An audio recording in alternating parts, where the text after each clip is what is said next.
So welcome, fellow timekeepers. Thank you for keeping time with us again. We're still buzzing from the last episode where we had Chris, aka the Dial Artist, with us. Really fascinating guy, and his story basically to lead him to customize watch dials across a range of different brands. We picked up some of our favorites. We had a good laugh along the way. If you haven't already listened to it, do check it out. It makes me want to have like a DC or Marvel design on my Black Bay 58, especially because, my kids are really into that at the moment. So, watch this space. May go back to Chris and get a watch sort of designed by him. And this episode, really delighted to invite one of the co-founders of Holme Hadfield, Phil.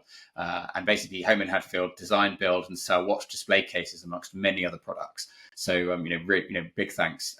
When they join us very shortly. We had a few technical issues trying to get everyone on at the same time, but you'll still have all the great sort of interview questions from Phil coming a bit later on. But at the moment, you've got Zach and myself. So before we kick that off, Zach, welcome. How have you been? I know you went on a stag do, not yours, but good friends.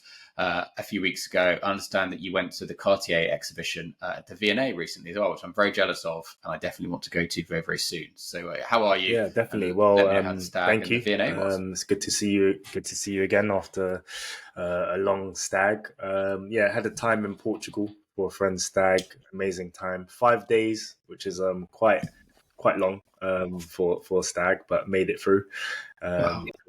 Yeah, I survived just about. Probably needed to double the amount of time to recover, about 2 weeks, but recovered enough to kind of have me prepared for the wedding in Italy. So definitely looking forward to that. Also the Cartier exhibition, I did manage to kind of stop by and visit the Cartier exhibition. Of course, Cartier being predominantly a jewelry brand, it was lovely to see all their pieces. But then they did have a watch section towards the end, walking through the exhibition at the V&A, which had some of our favorite pieces. Of course, we've spoken about the crash many a time on the Timekeepers, as well as some of the other tanks, Santoses, and various other models as well. So they have all those on display. So if you haven't been there and seen it yet, I'd say go out there and have a look. I think that it's open at the V&A until October. So I'd suggest going down for sure. No, definitely going to do that. With my pat leave, with my impending third kid on the way. Less money for watches, but again, I can go see the Cartier exhibition. Right, it's I can take the little one if I need to, but that'd be pretty cool. And I think I saw. I don't know if it was in your feed on Source Watches, because I know you did a bit of content for when you went to the V&A.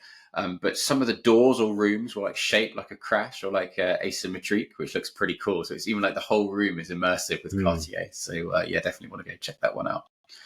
Cool. Should we go to wrist check? So what have you got on your trusty wrist today? Today I actually have on my vintage Zenith. Put that on a different strap, and that's what I have on today. Nice. Which is a watch which I haven't worn for a while, because as I was away in Italy, I took the vintage Hamilton, which I wore. Great to have the vintage Zenith back on my wrist. And how about you, Tim? Yeah, I've got my trusty Cartier tank from the 1990s there, which again I absolutely love. And we've got the picture up there, because I actually haven't said to listeners and viewers, I've got a new like man cave office at the back of my garden. So this is where I am now. So I can put all my watch paraphernalia in and some of my watch photos you can see behind me. So and you can see the Holme Hadfield watch cases there at the back as well. So it's all pretty cool. But I got the tank on today. Haven't really worn it for a while actually, because I haven't been in the office for a bit. But it's one of my favorite watches. Love the radial dial. So it's just incredible in the blue steel hand. So that's what I've got on today. Just felt like it really. Yeah, cool. So, should we pivot to watches we're lusting after? Zach, do you want to go first, and I'll go second? The watch I'm lusting over, I'll just bring it up on my phone also, is the Samandal Omega Big Scarab, I believe it's pronounced. Vintage Omega. Nice. We're both big fans of Omega, so definitely have to mention them. And salmon dials, 100%. also I'm a big fan of salmon dials too, especially on a vintage piece. So I love its distinctive color, that dial. It gives the watch a lot of warmth. I love the vintage tone. It's kind of a tone that's usually sought after by a lot of collectors. But another thing that kind of stands out to me, which I don't really usually mention when it comes to watches, I think it's probably more of you, Tim, that mentioned it, is the lugs. And these lugs are actually named the Big Scarab, and it gives the watch a lovely, unique silhouette. I feel like the watch also captures a refined aesthetic of the 1940s and 1950s, so quite a long time ago, making it a perfect watch, which has like a blend of, like, I'd say, character, craftsmanship, but then also like a good level of collectability. What's your thoughts on that, and what's your watch, your Lost and Over, Tim? Yeah, I think it's incredible. I like vintage Omega. I've got two of them. Would love to get a Pan Pi Constellation as well from the 1950s. But obviously, you've got for this watch again. I think it's just stunning. Obviously, the lugs scarab is obviously scarab beetle, so it looks like a beetle, with its legs, and that's where it gets its name from with the lugs. Again, salmon pink dial. We talked about the new Calatrava that Patek have released with their sort of salmon pink. I think they've called it a different type of pink, but anyway, salmon pink, and it's it's just incredible, isn't it? And again, I like it with the Roman numerals as well. And it doesn't look like it's blue steeled hands from here, but still, it does look very, very nice. So hats off to you there.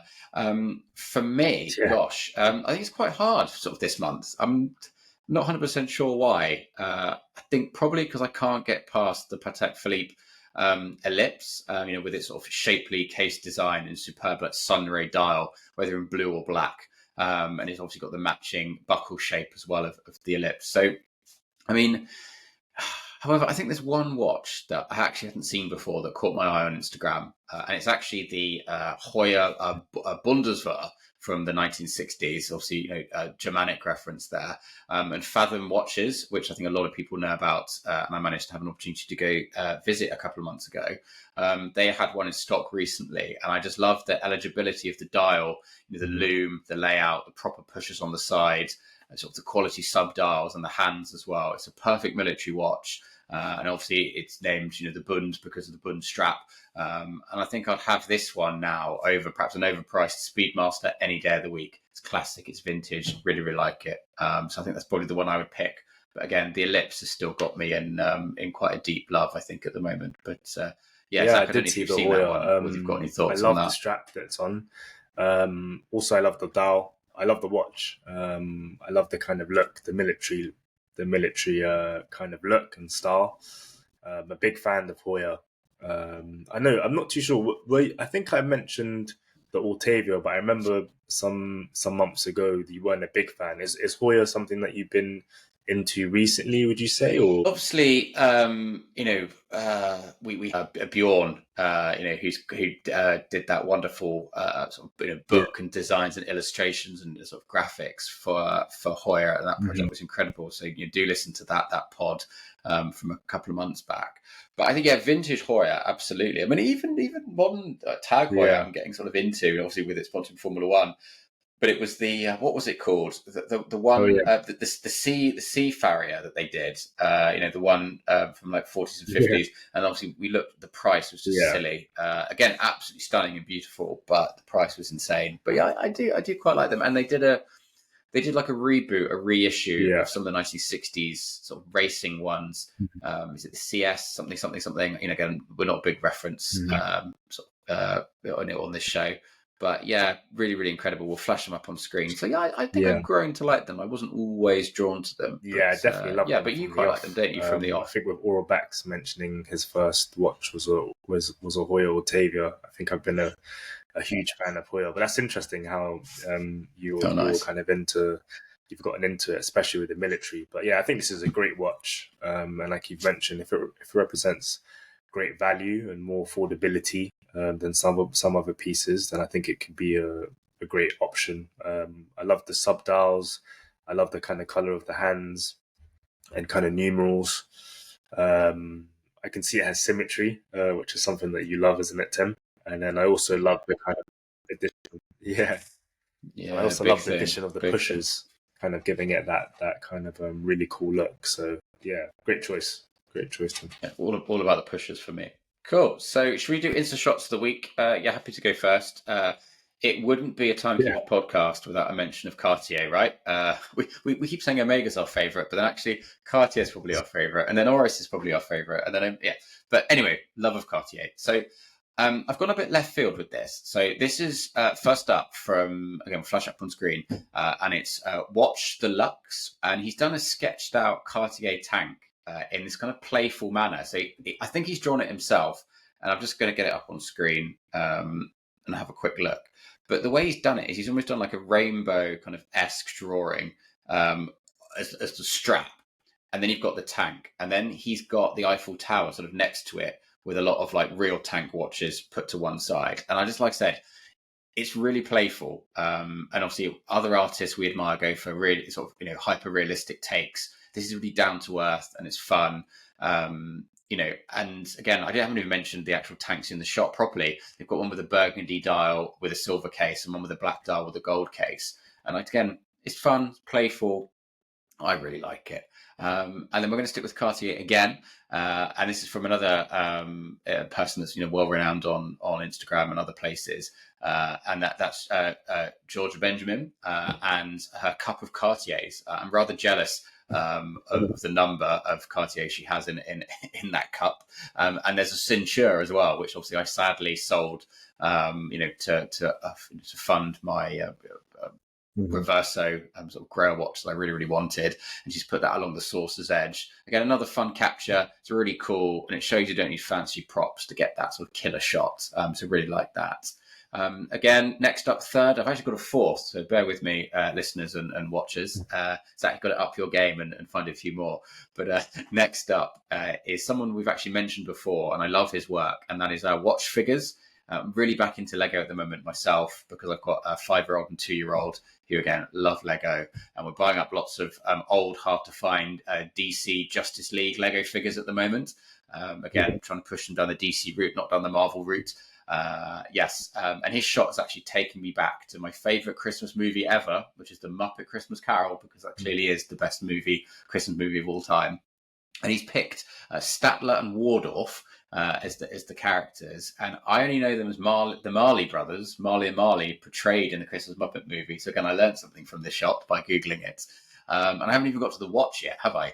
But he uses this beautiful green, bezeled Rolex sub with on a black dial. And one of the characters is using a Lego magnifying glass to showcase the date window. It's a neat trick. It's all kind of clever, and it makes me wonder, if those characters that are very good at criticizing things, what they would actually criticize a Rolex about. So answers in the comment, please. So that's my third one. But again, can't stop at 3. The final one is from Watchway Up, and it's an up-close shot, macro, of a vintage Rolex crown on its side, captured at this unique angle. And again, the way I've explained it does not do it justice. I know we're a podcast, but go onto YouTube and check out the shot that we flash up.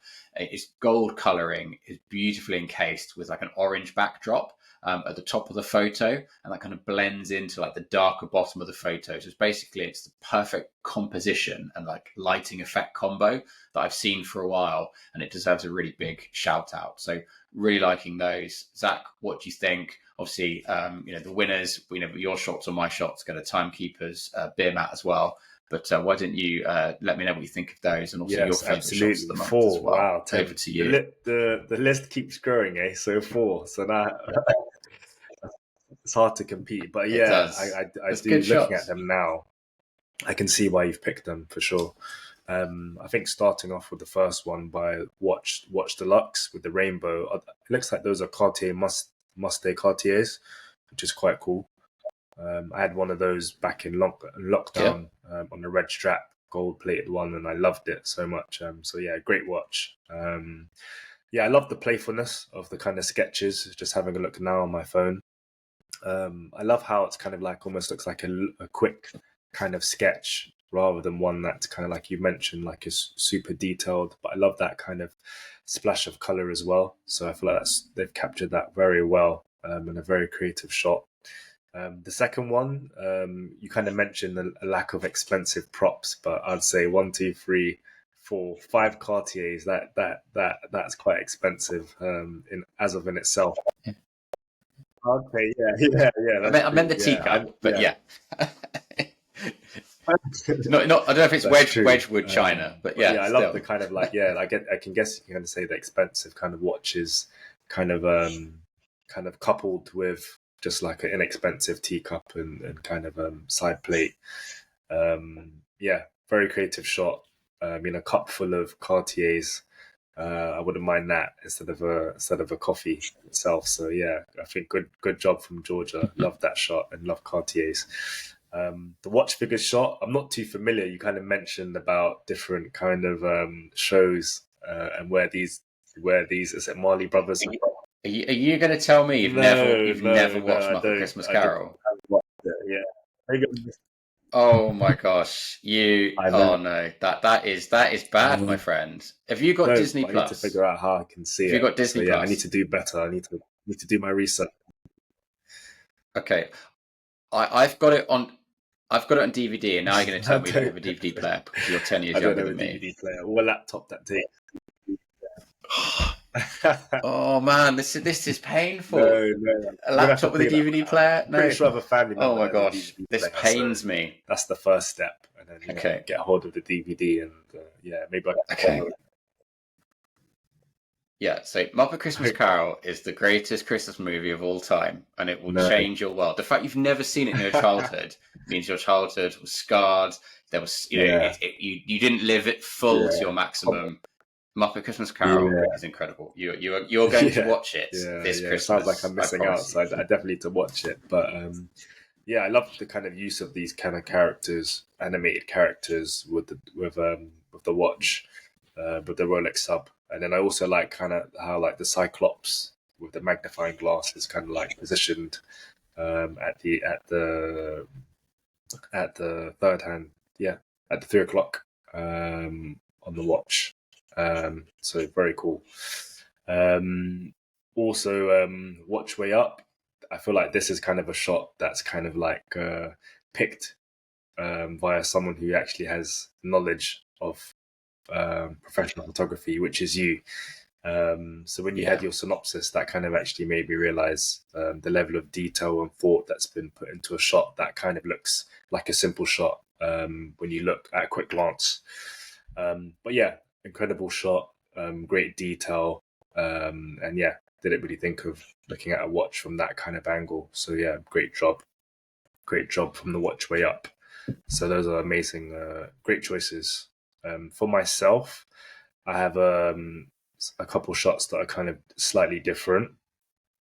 So starting off with SpecialDial. So SpecialDial is my watch shot. Have one of my watch shots of the week, and they display a range of different Cartiers, mostly the head of the watches laid out on a jewelry tray, which has 2 compartments on that kind of jewelry tray. I love how one of the Cartiers is kind of wrapped around the other Cartier head. I'm not too sure if that's the Benoit. Is that correct? The Cartier Benoit. Correct. On the SpecialDial. Which one is this one? Before. Is that the wrap? I'm not. Oh my gosh. It might well be. I think it might well be. Yeah, the original one, not the really elongated one, but exactly. So that just more oval shaped one. Absolutely. Around the head of the other Cartier. Also, I like the variety. It kind of shows Cartier's timelessness and then also their versatility, like the great models they've come up with and they've shared with the world. So that's my first kind of pick of a watch from SpecialDials. My second goes to PiagetCollector. So which kind of depicts a special dial Piaget, a special dial Piaget for the King of Qatar, which is quite interesting. I always love looking at these kind of like special editions with like different languages on them, or kind of like royal crests. It just kind of adds another element or layer to the narrative of the watch. So incredible watch for the King of Qatar. It was a 1970s watch, I believe, made in white gold, which you can see, which is amazing, and captured on the wrist. I feel like the shot's very high quality and captures the beauty of this particular piece. I love how the kind of black dial contrasts well into the white gold, and I also like how he's kind of wearing a kind of waffle. It looks like a waffle style, or maybe like a shirt or some sort of shirt that kind of works well with the bracelet and kind of pattern, the kind of coin edge pattern on the case as well. So shout out to the PiagetCollector. Yeah, I mean the Piaget. I don't know if it is an Andy Warhol, because I'm looking at the Andy Warhol one that they re-released or upgraded or whatever this year that both you and I like in terms of case shape. Maybe it isn't the exact Andy Warhol case shape, but still beautiful. And I like I don't know what you call the sort of almost studded case. It probably has a name that we should really know, but it really blends well with the actual strap itself. So I think it's really cool. And silver and black is a really good combination. Like I said, really good history as well. I don't know if the dial is a stone. Is it onyx or something, or is it just like painted? I don't know. Maybe I have to do a bit of research into it because it's so black. It's so I'm not deep. too sure actually. But it's it really, contrasts really good. super well with the white gold. Really makes it stand out. SpecialDial is a person that, again, I absolutely love and adore because they have a lot of Cartiers and a lot of Ceinture as well. I'm actually almost starting to regret selling my Ceinture now, and I've seen a few recently as well. New people that have got them and have done some shots on Instagram. So maybe I can just live vicariously through them again. But yeah, they create some really good shots of the Ceinture, and obviously they've got the Ceinture in here as well. So I've always liked what they do. Really playful. Yes, I always look forward to seeing their shots. So yeah, if you had to pick one from mine, and I'll pick one from yours. Okay, what do you think was your favourite out of the four that I had? I would have to say it has to go to me, Georgia Benj, Georgia with a cup of Cartiers. I'd probably say why. I'd probably say it's one that kind of resonates with me the most because like super cool watches captured, but then I kind of like the casualness of the cup and kind of like side plate as well.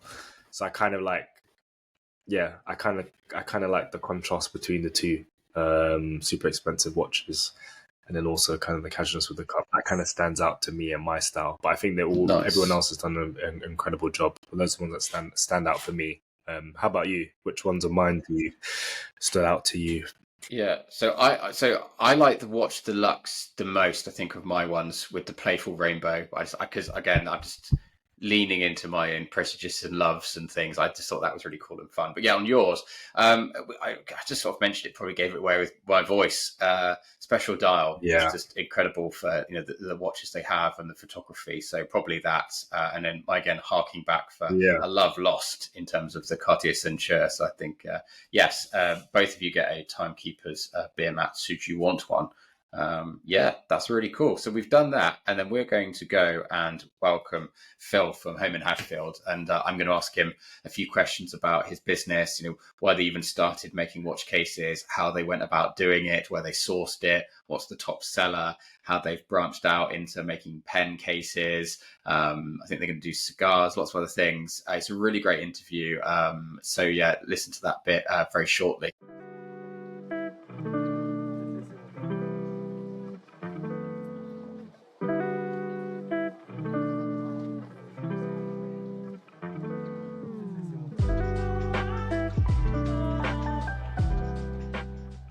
I mean, great to have you on here, Phil. Sort of disclaimer: I bought one of your watch cases before, sort of near the very beginning. Again, a number of years ago. Again, none of your your competitors like really struck a chord with me. I think just there were other sort of too cheap looking although really, really highly priced, and it was just like way out of like everyday people's sort of budget. So I mean, I just love the fact I can show off my watches as well, using that perspex case. I think it's a like really genius idea. I mean, people don't want their watches to be locked away, right? So again, I thought it was perfect, and then you added these sort of like leather strips and things I thought was great to like protect it. So that was really good sort of like innovation. And I followed that up with the sidekick that you have, that like nightstand, and again for exactly the same reasons other competitors just didn't really sort of do it justice. So I was determined to have you on to talk about sort of your journey for making all these things. So I'll just go first up and ask the first question. So like, what gave you the idea to sort of first start the company, and why initially watch cases? Yeah, well, thank you for having me on. I'll try and keep it as brief as I can, but it was myself and my business partner Ian. We set up the business. We've been friends since we were 13 years old, so kind of a long time. We both left university, went to London, kind of to were sold the dream by our parents that you've got to get a job in the corporate world and climb the ladder, become a manager, and you'll be happy. And then we both hit the age of 31 and realized we hated our jobs, and that we didn't want our boss's jobs. And I think when you realize you don't want your boss's job, and actually their job's worse than the one you're in, then you realize it's a good time to leave. So we both quit within about 6 months of each other without a plan. We both went traveling with our partners and met up along the way. And over a course of a few too many beers over an afternoon, we kind of put the world to rights and said that we kind of made a commitment at that point that we weren't going to go back to our old lives and that we were going to try and start a business. Pure naivety, had never ran a business or didn't do anything entrepreneurial my whole life, and I think that was probably a good thing, because if we knew how difficult it would be, maybe we wouldn't have started. Who knows? But we knew we wanted to start an online business. We knew we wanted to start a brand. We just didn't know what that was going to be. And we came across the idea of like our watch organizer when we looked in the watch collector niche, and we realized that people spent thousands of dollars in some cases hundreds of thousands of dollars on their watch collection. And I guess people who are obsessed about watches, it's all relative to the amount of money they have and the income that they have. So even if you're spending hundreds of pounds and yet you don't earn a lot of money, it's still a significant part of your income. And yet people were putting them in drawers or cupboards, or just really old-fashioned, boring Amazon cheap designs. And we saw that there was an opportunity there, that we wanted people to display their collection and be proud of it, and so that when someone walked in the room, they would have a double take and they would look at their amazing collection on show in one of our watch cases. And since we went live with our original watch case, which is the 4-pillar one, you've got the kind of mid-sized one. It's just kind of really taken off. We've been going now for 5 years. We span across numerous collector niches. We're largely based in America, but we sell in Europe as well. And hopefully that was a long-winded answer to your question. No, it's incredible. Like I said, it's just it's about seeing people come in and just absolutely wowed by the watch collections that people have. So like I said, it's absolutely fantastic. So how have you been able to grow the company over time, and like what strategies were you able to deploy? Obviously from those early days is very different from where you are now. So I just suppose just how it was able to grow. You said you started in the US, and I suppose it's the expansion really. Yeah, so I think a large part of our growth has been fueled by heavily leaning into our community. Mm-hmm. We have a Facebook group, has almost 5,000 members, but we have an email list which is much larger than that. And what we do, we involve our community in every single product development part of the journey. So every single product idea we've ever had, every single product improvement. So like the leather padding you mentioned, the fact that we now do the hinged case. Unfortunately, probably you've got the older version. Got the old one, but I would like the hinged case. So if you're doing them separately, we're actually probably going to upgrade it even further soon. So okay, wow, it's going to be even nicer. And so maybe, and we're hopefully we can do a separate one, but that's another story for another day. Yeah. by doing that, we've given people exactly what they wanted, and we don't ever launch a product without knowing that it's going to be a hit. So that's fueled a lot of the demand. I think also just the fact that there really isn't anyone doing what we're doing right now. Yes, there are a lot of cheap rip-offs. If you go onto Amazon, there are brands. I wouldn't even call them brands. There are sellers that kind of look a little bit like us, but because there isn't really an option, we're the first like option someone would go for when buying someone a gift. So I think those have been the main levers the main fuel to our success. Yeah, and I think when you went to the sort of leather padding for the watch cases, I think I participated in the polling, what color leather you want and everything else, and I thought it was a great piece of marketing, and I don't really see many people doing that. And I guess I think it was a chance to win your favorite color as well if you were successful. So I think, what gave you the idea to add leather, and is it just the customer base? It's interacting with them on a regular basis, and then always giving the customer what they want because they're always right. Yeah, exactly. I mean, we would make some really stupid decisions if we didn't include you guys. Honestly, because we're from the UK, when we first were going to launch the product, we were going to launch it in like a light oak color, which I think in the UK would have gone down fairly well. But in the US, they just want walnut and black. Those are the two colors. Don't venture outside of that. Going back to the leather padding though, well, first of all, it makes sense. I don't know why we didn't do it straight away. But yeah, it was we saw in the reviews, we love the product, but I'm worried about my watch scratching. So, okay, well, we need to sort that out. And we asked people what was the best way of doing that. And it was just this additional leather padding. Oh, cool. No, very, very good. And I suppose, what made you diversify away from sort of watch cases into knives and even pens? I saw the pen deck being released, and I do like my fountain pens as well. So I've got them here. So I've got a Cartier pen as well. So and a few Parker pens. So was it just like variation on a theme, or just again speaking to your customer base?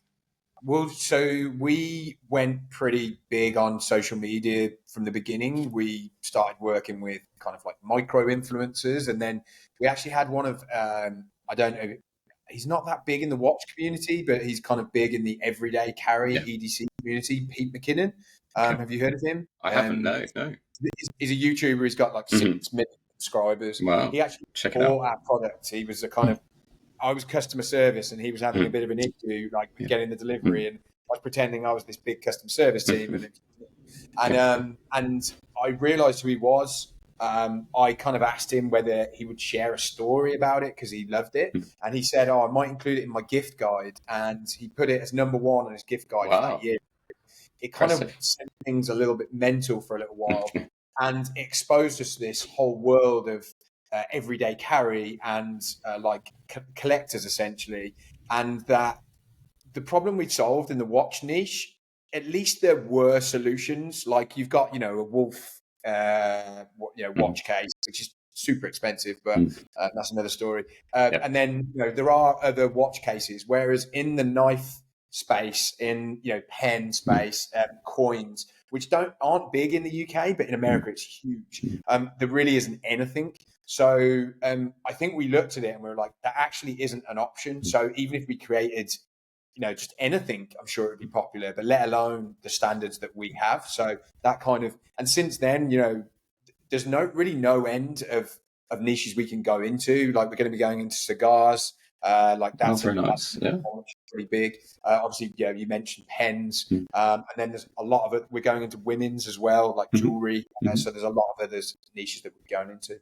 No, sounds really good. And I suppose, if you don't mind me asking, like your market spread, it sounds like you started in the US, but obviously got a bit of Europe. Has that grown over time? Has it changed? Did you start sort of in one market then expand? How many were chosen to begin with? I'm quite fascinated about how products sort of bought and sold across the world, and how as a business you sort of expand into one, and perhaps some of the barriers that you face. Yeah, so even though we're from the UK, we knew we wanted to launch in the US originally because it's the biggest market. Americans like to spend a lot of money, and so we did that, and then we just had a lot of our community, like someone like yourself, and I find it. I kind of feel guilty that I'm from the UK, and yet people from the UK to buy our products have to, spend money on duties, on shipping, and stuff like that. So at the beginning of 2024. we started to make the move like more towards like launching in the UK and in the Europe on Amazon mainly, and in Canada.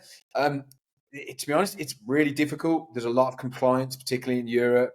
There's a lot of like stuff with VAT, and it's all stuff that's pretty boring. And so right now, I'd say the split of our sales is probably 85% still in the US, and the rest outside.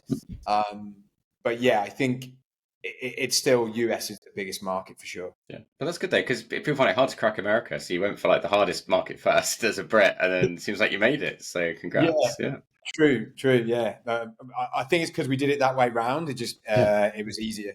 No, cool. And can you share a bit of detail about how the products are made? Like, how you source the material, the supply chain, production, packaging, and how's that evolved over time? Like I said, when mine arrived, the packaging was like second to none. I was expecting, really good product, seeing it online, but to actually see the way it's packaged as well is really incredible. I mean, I bought things that not necessarily related to watches, and it's been a good product, but how it's arrived and how it's presented has been dreadful. So you've seen from start to finish, I think you've mastered it pretty well, but has that evolved over time? And like I said, the supply chain stuff fascinates me as well. Yeah, so from the beginning, we said we wanted someone to be so reluctant to throw away their gift box because it was that nice. And whenever I get an apple, mine. Yeah, really, exactly. Yeah. Whenever I get an Apple, like new Apple product, I love the process of opening that product, and I wanted that experience. I wanted someone to receive that, because a lot of the time people receive it's a gift. I wanted that to add not only to the person who's receiving it, but to the person who's giving it, and they're just watching the look on that person's face. So we spend kind of a silly amount on our packaging, but it's worth it, because people like yourself, it sticks in your memory and it adds to that, that premium luxury feel. That doesn't mean then you can provide a subpar product. It needs to still be premium, but it just adds that little bit extra that people remember. In terms of supply chain, so our products are made overseas. They're made in China. We spent, at the beginning, we kind of went through this process of wanting them to be made in America, made in the UK, made in Europe. It's just impossible when you're like as small as what we are. We were getting laughed out the door when going to factories. They have huge MOQs, and per unit cost is just insane. So when we started to look in Eastern Europe, across Asia, we just realized China was easily the best place. And then this particular factory that we got, they're just the best partner ever. And we know how good they are at delivering on quality, and even better, just the packaging process. Because these are fragile things and there are breakages, but we build these things to be bulletproof. So we pack these things so much. That has evolved over time, and we add like little things. But in general, the core part of the product, that was the decision. The core packaging and the product is, that was a decision we made to make that really premium in the beginning. Yeah, that sounds really good. And people get millions of hits on YouTube of people just unboxing products as well. So they even talk about that process, not just the product itself. So exactly. Yeah. People make it a whole career out of doing that on YouTube. It's kind of insane. So yeah, we knew it was going to be a big part, and that it would stick in your memory. Yeah, it's fascinating point about the Apple products, because they are like held up as like the premium thing. And when you said it, it did make me think there is a lot of parallel with your product and theirs in terms of that experience. And again, like I said, I've still kept the packaging. I can't say I've kept all the Apple packaging. So so there you go. No, it's a good point. And also, I really like your sort of social media approach, especially like the photography that you've done. I mean, how are you able to hone that over the years as well? Do you have a professional photographer, or are you a photographer yourself and you're able to do that? Or do you have a member of the team? It just looks really, really good quality. Thank you. I'm definitely not a photographer. So yeah, if I was the photographer, we'd be in a different place. When we originally launched the brand, we had a random photographer that wasn't in this space. They did a decent job, and it kind of got started. But we realized really quickly that we're quite lucky in this space. Particularly in kind of like the everyday carry space, but in the watch space as well. There are a lot of like really talented photographers who love collecting watches, knives, and so yeah, we started working with a lot of the kind of creators and influencers that work on there. And we have our main photographer is a guy in Germany, and then we have a full-time content creator in the US, and then we just have a lot of influencers that we work with. I think because we create a product that a lot of these guys want, we were quite lucky in that we weren't shelling out like a lot of money to work with these guys. We were kind of just trading it for the product itself. So, and we've kind of, you can see on our Instagram, we go for a particular kind of look, and I think that's very consistent across the feed. Absolutely. Yeah.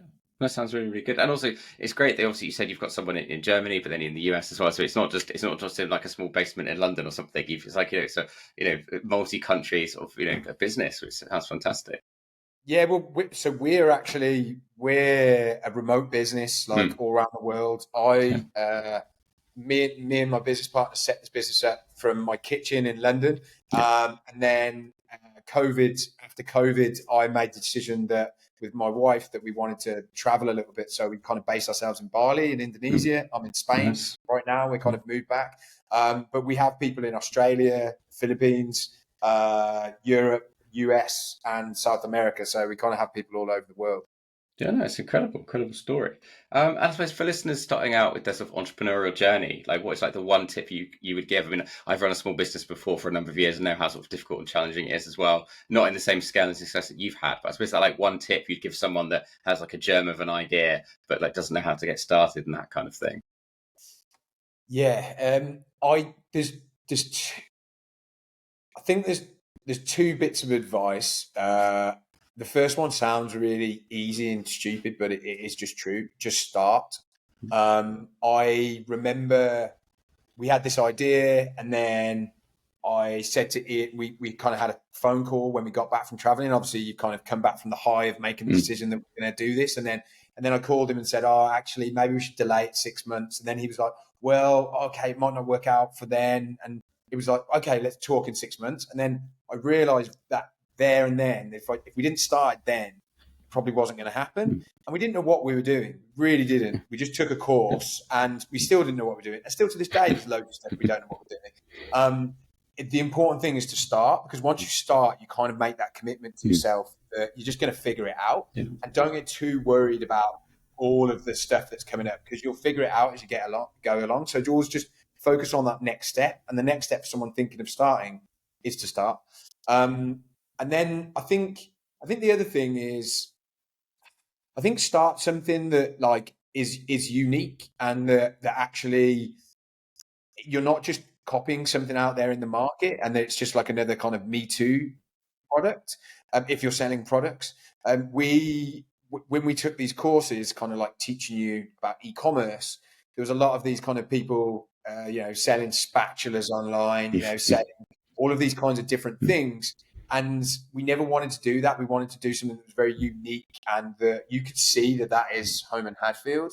And that's what's going to get you up in the morning and make you work at weekends and do all the stuff that you need to do to run a business. I imagine most people listening to this are into watches. So, I mean, I'm sure there's a lot of cool brands you can create in that space. So, yeah, hopefully that was helpful. No, definitely. Yeah. Like I said, sort of running my own business, it's sort of similar things. I remember I had this like 18-month business plan and was going around different investors, and they wanted to see this business plan. But I had another, business on, and they were like, yeah, I didn't have a business plan. I just put one foot in front of the other. So maybe a similar story for you, but some people like to see it and others just like the idea and they can run with it. Yeah. Yeah. Well, we raised investment last year and we had to put a business plan together. But I mean, business plans kind of go out the window after that period of time. Things change, and in a good and bad way, because you see big opportunities come up and you have to completely change. But yeah, I think you said a great thing there. One step in front of the other. Don't get too worried about what's coming up. Yeah, cool. And just going back to your products as well, like, do you have like a biggest seller? Is there one thing that's just above all, the thing that people seem to gravitate towards? And has that changed over time? Obviously, I know you've moved into like different products in terms of like the watch cases, and then obviously pens recently, and obviously the knives. Has it always been watches? So originally it was watches that they were our biggest sellers, and then it was our knife products, I guess, started to kind of overtake them a little bit. Oh, really? Wow. Okay. Yeah, just because in the US it's huge, and there isn't, and there really isn't anyone kind of doing what we're doing. But then we've seen a massive resurgence in watch cases this year. And our biggest seller is the Legacy, our massive watch case. So it's got 2 drawers, metal rails. Like, it would dwarf the case that you have. Yeah. But now something that's going to be incredibly popular. I don't know if you've seen that we're going to be doing stackable drawers. Yeah, I saw that recently. Yeah, that's cool. Yeah. So all we've ever heard from our community is make it modular, make it modular, make it modular. So we're going to be launching for all of our large, middle and larger size products, the ability to be able to stack your products, stack drawers on top of them, so people can kind of build as high as they want. But yeah, the biggest seller at the moment is the Legacy, our largest watch case. Cool. Is that the one with the flip perspex as well on top? Yeah. Yeah, they all have that now. Oh, wonderful. Yeah, they all have it. Yeah, I'm gonna have to venture in and perhaps upgrade. I think that's what you're telling me, right? So I'm sold. I won't say on it. I mean, maybe wait until we've. We are working on a different version of the lid, which I think will be nicer. So maybe wait until that. That happens. Cool. No, sounds good. And also, you ran your very own podcast, EDC sort of Unlocked. Like, what gave you the idea, and what was it like doing that? I did watch the episode about how your business came to be as well, which I thought was quite fascinating. Gave me inspiration for this as well. Yeah. Thank you. I think when you run a business, you get all these crazy ideas, and you want to do all of them. And this was one of my crazy ideas. And I wish that we could still do it now. I really enjoyed it. We got to speak to so many cool people in the space that we built relationships with. And I thought it would be a great way to network, but also just kind of become more of a name in the different kind of niches that we're in. And it was amazing. And we kind of hired a studio to do it in and whatnot. But it just took up a lot of time. It does, and I think when you're running a business, as I said, you have all these shiny objects and they kind of divert your attention on the main thing, which is actually growing the business. So it was lovely doing it, and I would love to do it again one day. But for now, it's kind of on hiatus. Yeah, no, cool. No, it's great to obviously like interview people that like you really respect and admire and that kind of thing. So that's why we wanted to kick this off. But like I said, it's behind the scenes stuff when the recording is finished, all the editing, trying to make it perfect, the music, the splicing, the video as well, if you do that. So it does take a lot of time. But no, it was great. And like I said, I listened to the one you did about how you started the business, which is fascinating. So awesome. Thank you. Very, very good. And you've touched on it briefly, but like I suppose what next for the company, like expansion, new products, maybe future collaborations, if you're allowed to go into any more detail. But the sky's the limit. Yeah, we've kind of only just started. We've been planning on a lot of the stuff that's happening this year, but it's all starting to happen. So we're doing a lot more kind of like limited drops of different products in the watch space. So we dropped our first ever watch winder. I don't know if you saw that. Look really cool. Yeah, a couple of months ago. Yeah, we've had so many emails about kind of getting that into our regular lineup. So it's something we're considering. So we had amazing feedback about that. That was kind of one of our most ambitious products to date, because it had, obviously, it wasn't just, the moving parts. Yeah. And then, we just got a lot of like one-off like drops that we're doing, but then also we're collaborating with a micro brand, watch brand, to do our first ever watch. Cool. I can't say who. Of course, that's right. Yeah. We're creating our first ever knife with one of the biggest knife brands about, which is cool. And then we're doing a bunch of like collaborations with. We've got a collaboration with an influencer, a collaboration with 2 kind of unrelated brands, creating different cases. And then we're actually in the process of going into more of a mainstream niche. It's not even a niche. I'd say it's kind of. It's way bigger, and that's super exciting. So, and then outside of that, we're just expanding out the wholesale side of our business. So, that's a big part of our business that we're going to grow.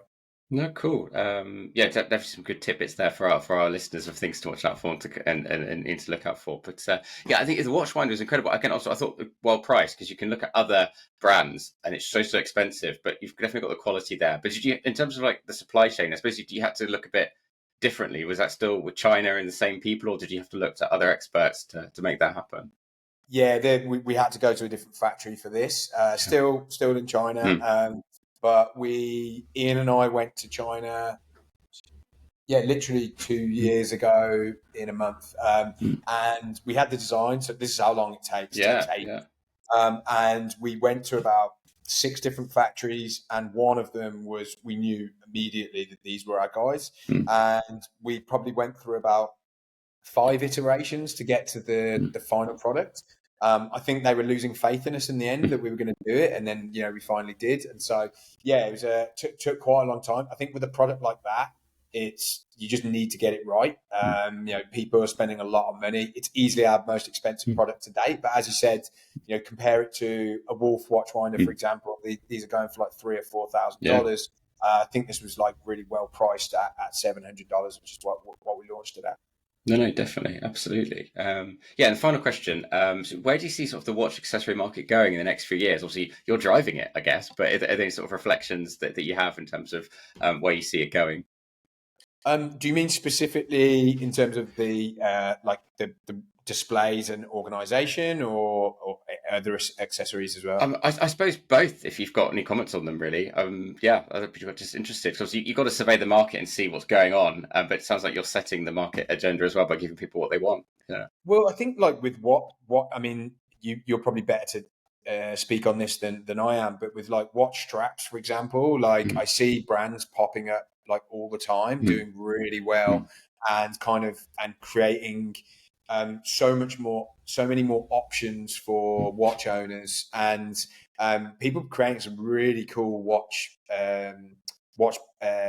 strap brands. And so I see that as kind of exploding now. I mean, what do you think? Is that have you seen like a lot more brands coming out? I think so. But I think the key thing is about quality as well, because some brands pop up then disappear, and then customer service isn't necessarily that good as well. You're only good as the last product, or if you sold to the last person, that kind of thing. So it does take a while to sort of, I suppose, build that trust up. I think a lot of micro brands are popping up as well. So it's not just accessories. I think the market is slightly sort of tightening. I think there's a big boom, obviously, during COVID, where what can I spend disposable income on for watches, and so the market itself has kind of reset. So people aren't necessarily buying as many watches now, but they are looking to accessorize around the watches they've already got and save up for their like big watch or their grail watch later on in the future. So they are looking for, like I said, accessories more than anything else, I think. Yeah, and I think in terms of if we're looking at more kind of the way people display and organize, what we found, I mentioned to you before we started recording, we went to the Intercept watch show in Charlotte, which was our first ever watch show. We got to actually speak to people in person. And what was really interesting was these are guys who are obsessed enough to travel hours, fly to these shows and kind of for their brands. And I'd say, so this is their first introduction to seeing our brand. They'd never seen it before. And I'd say, what do you have your watches in now? And they'd be like, just some crappy case off Amazon. And I'd be like, that's so interesting. Someone's so obsessed about watches, and they love these particular brands and have such an affinity to these brands. And yet for their watch case, they don't have an affinity. There isn't a connection there. So I think that's the next step. And I think we already do that. Like, I think we do have a lot of customers that have a real emotional connection to our brand, but I want us to become the kind of market leader and the option. So when you have over a certain number of watches, whether it's 3, 4, or 20, we are the brand that you come to. I think previously maybe Wolf has only ever been known for that, but really they're so out of so many people's price brackets and budget, it's really quite difficult. I think that's the kind of next evolution. No, definitely. And like I said, this is not like a paid for promotion or anything for the products you have. But like I said, I bought your case like many years ago now, and it's just, I like aesthetics. I like watches, but I'm not an engineer, so I don't necessarily care how they work as much. It's probably sacrilege to some of our listeners, but it's about beauty and aesthetics and ergonomics to a point as well. And I just thought like your products, they spoke to me in like a design language, and that's what I wanted. And obviously the price is, obviously helps too. So I think it's just that, that element of it. And again, our podcast is, we have a lot of UK listeners, but some US as well. So if we can do anything to pump up the numbers of the UK, then people listening now, make sure you sort of check out Holme Hadfield's products and watch his space for future things as well. So Yeah, no, very, very good. And you talk about design as well, future knighthood maybe. So Johnny Ives, he talks about Apple following in the footsteps. And if you keep going at this rate, you'll have some great success. Well, yeah, won't quite go that far, but potentially. Yeah, sounds good. Brilliant. No, well, thanks so much for coming on.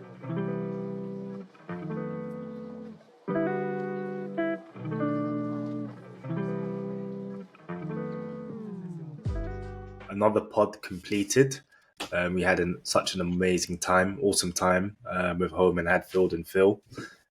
If you're interested in enhancing your storage game, whether it be before your watches, or your coins, or your sunglasses, and much more, please do give Holme Hadfield a follow and contact them. Again, thanks again for keeping time with us at the Timekeepers, with Tim at Watchword and myself at Zach at Source Watches. Take care.